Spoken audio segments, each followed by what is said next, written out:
Maybe South Africans are starting to join the dots at last between political statements, political actions, and the economy.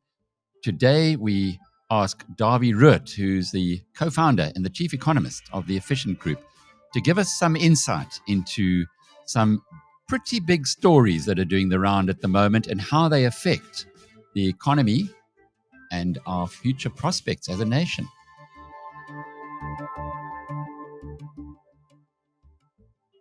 Dawie, we are, BizNews is the only licensee of the Economist magazine in Africa. And it's a great privilege, I think, to be in that position.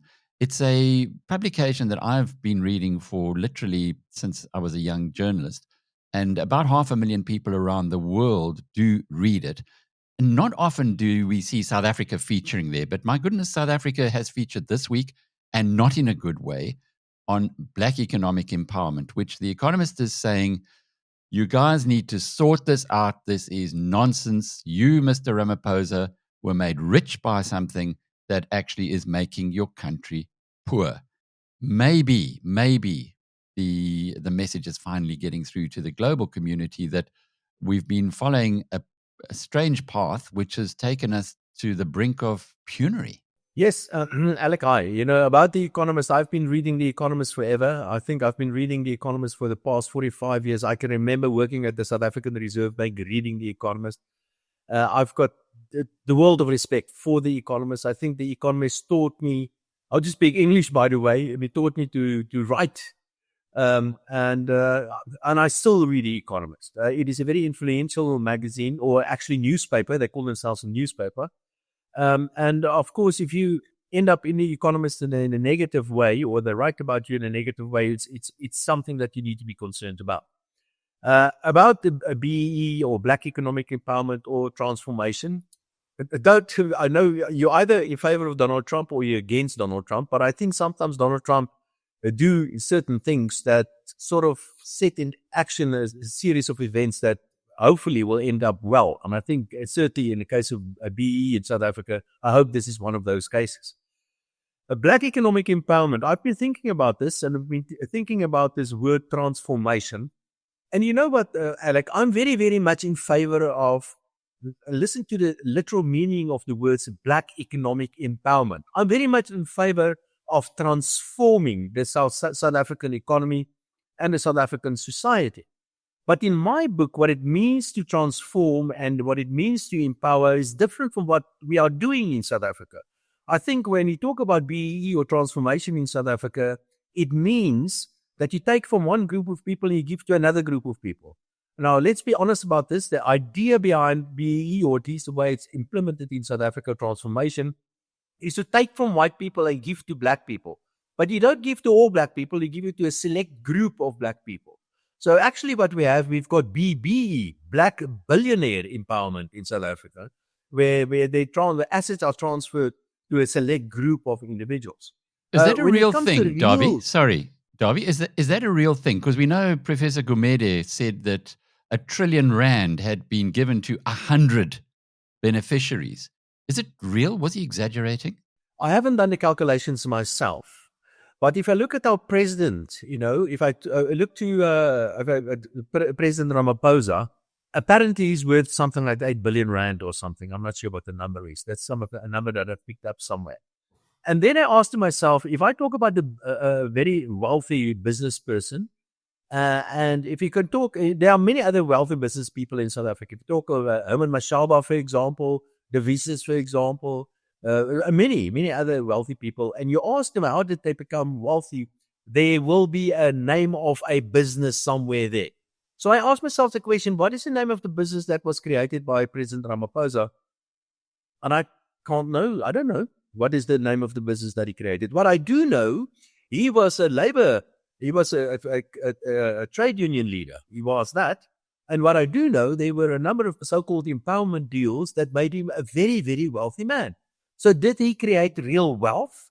Did he add to the wealth in South Africa?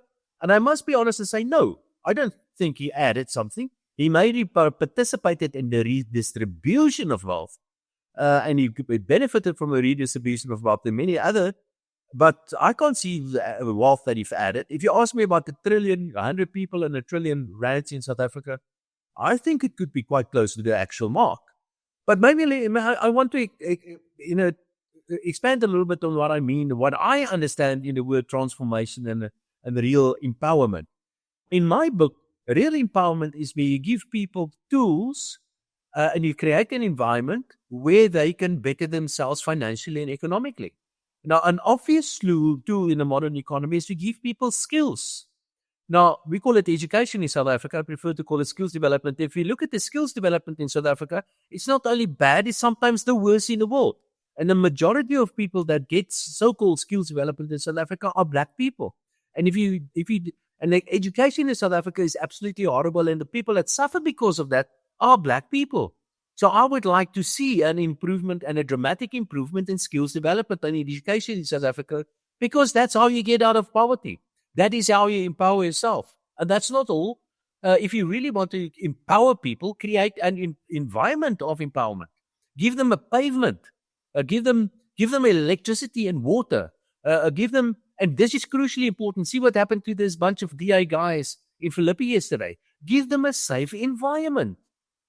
Those are the things that you need to do in order to empower people. The state cannot empower anybody.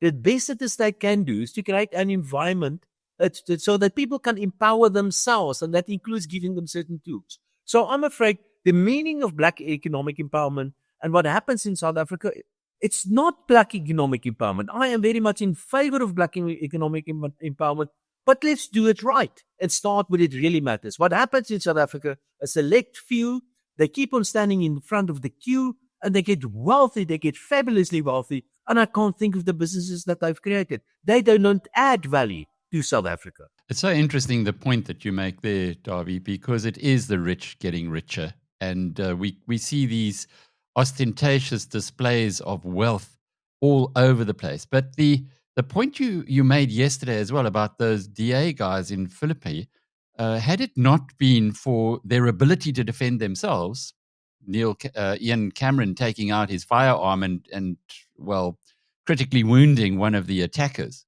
they might not have been with us today. Because if you get that kind of a attack on you, now you don't know if it's deliberate or not, and I want to just translate that to what we do as citizens of South Africa, given that things are going so blooming wrong. Even the Economist is now saying this.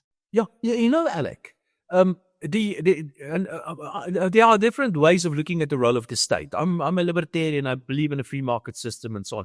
But the primary function of the state, and it doesn't matter where you come from ideologically, the primary function of the state is to look after its people, to protect its people. It's called the social pact. So I will not take the law in my own hands. I will give it to the state to protect me, and I will fund the state by way of taxes. And the job of the state is to look after me. Now, if you get high-profile people like politicians getting attacked, where they basically took the law in their own hands because they were forced to do that, that is a clear sign of a state that is simply failing in its primary function, and that is to protect the people of the country.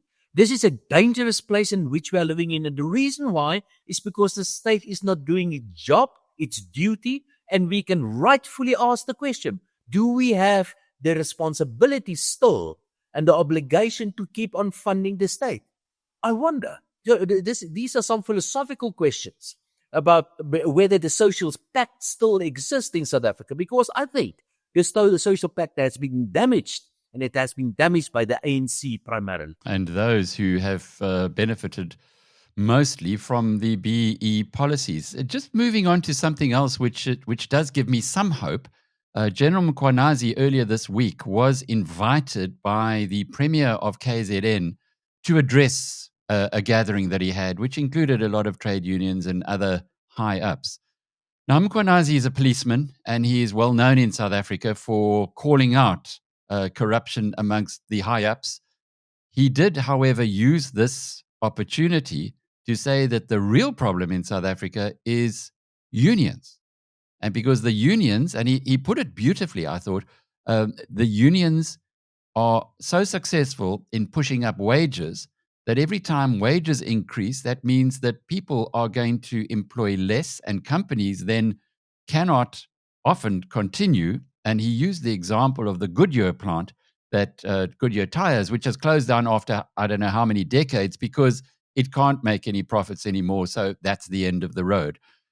If that kind of an economic understanding starts permeating through society, we might actually have a transformation, a true transformation on our hands.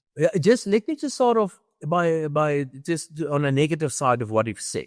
What I am concerned about is a senior officer. He's a policeman. He's not a military guy, so that's important to make the distinction. But still, should the military people or should an officer make of course they should. But I'm really getting a little bit uncomfortable of something like this coming from him. Because it's when you see something wrong, you're supposed to say something about that and do something about that. So all credit to him on that. But I'm getting uncomfortable that we keep on falling back on our military and the policemen in order to point out these obvious wrong in the economy. This must be pointed out by other political parties. That is their job. Not anything wrong with what the general has said. I really like what he said. I just want to point out it comes from a policeman, and that makes me feel uncomfortable. Because look at the history in Africa and look at the history of developing countries. Whenever policemen and military people start becoming very important and start even talking the truth, the outcome of this is not good, quite often. We've got a political system, and the political system is supposed to point these sort of things out. But all credit to him. So what has he said?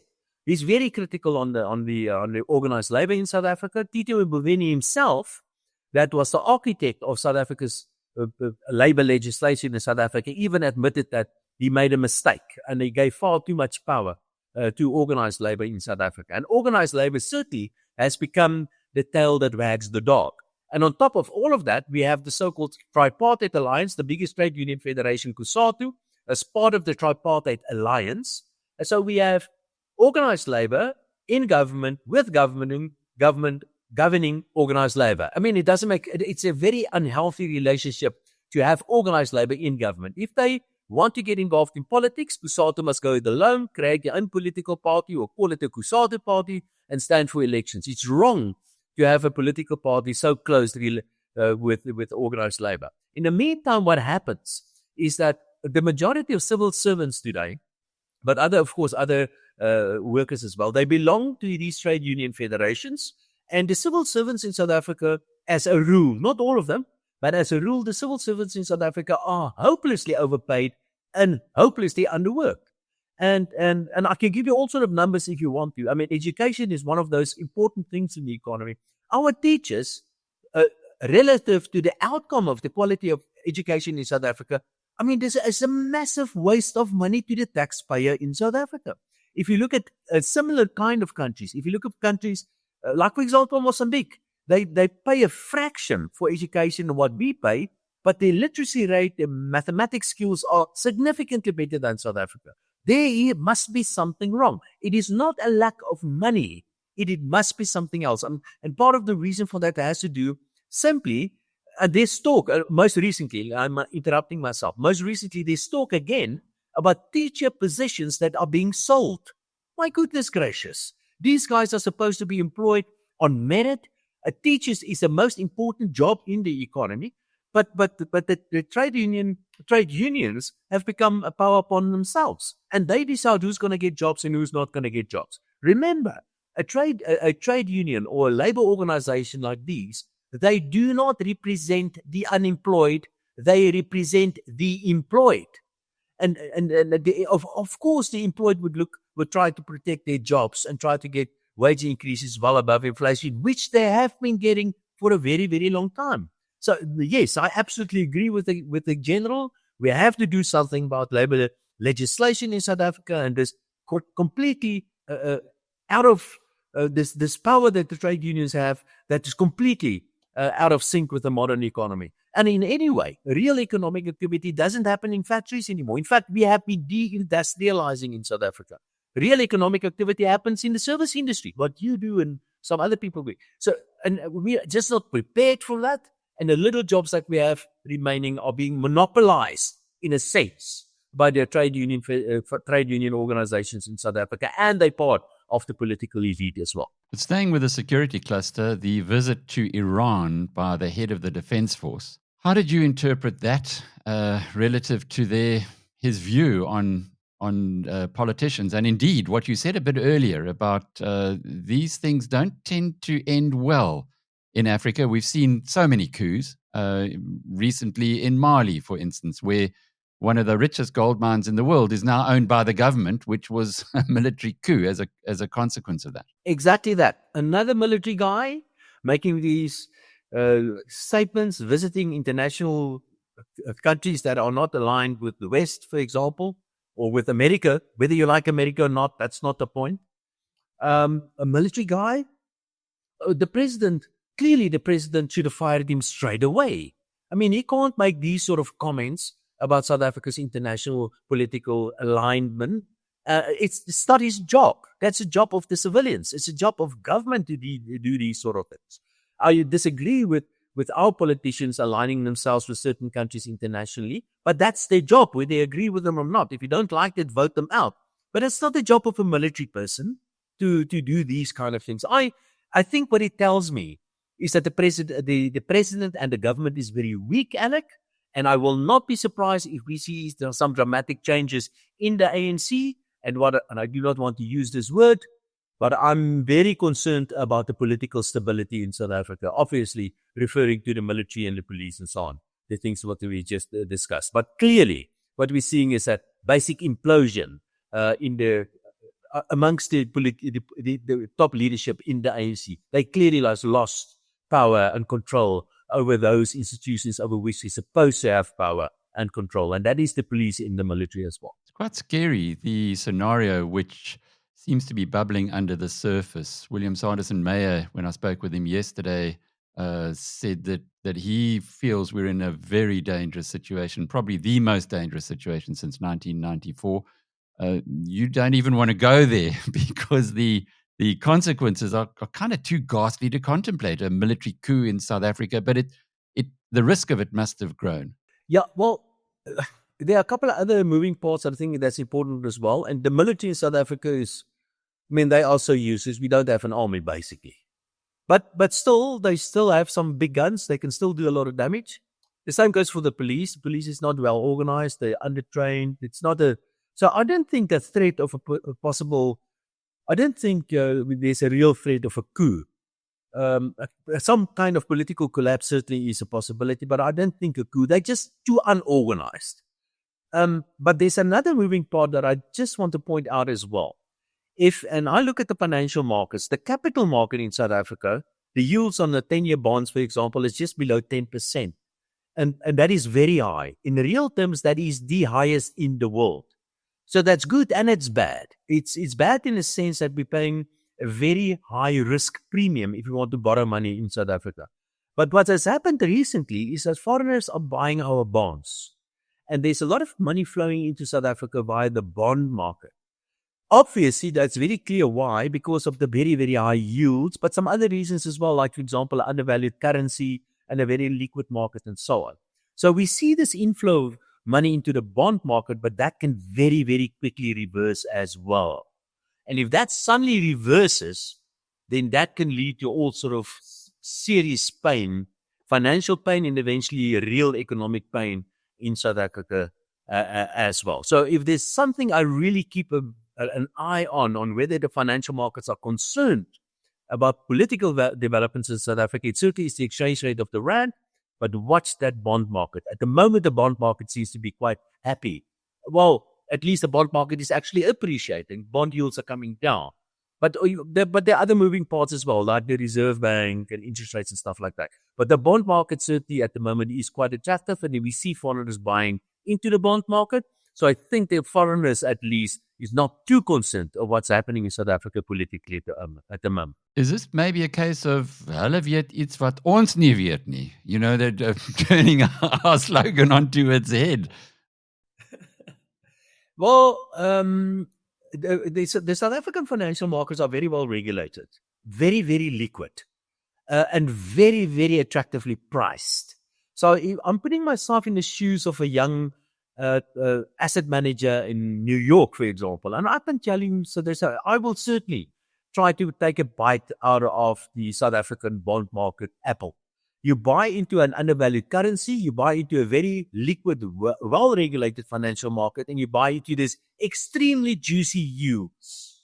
So if you put some money into there, why not? Put 1 or 2% or 3% of your fund into the South African market. There are some risks, but my goodness, look at this amazing return that you're getting. And if something goes wrong, hopefully you can be first to run out of the country and sell your stuff again. So, but yeah, if I was a foreigner, I don't think it's a case of they know something we don't. I think it's a case of South Africa it's an obvious sitter. But at the same time, we must say, since South Africa is clearly so attractive from a financial point of view, just imagine what can happen to South Africa if we have a strong and a good government.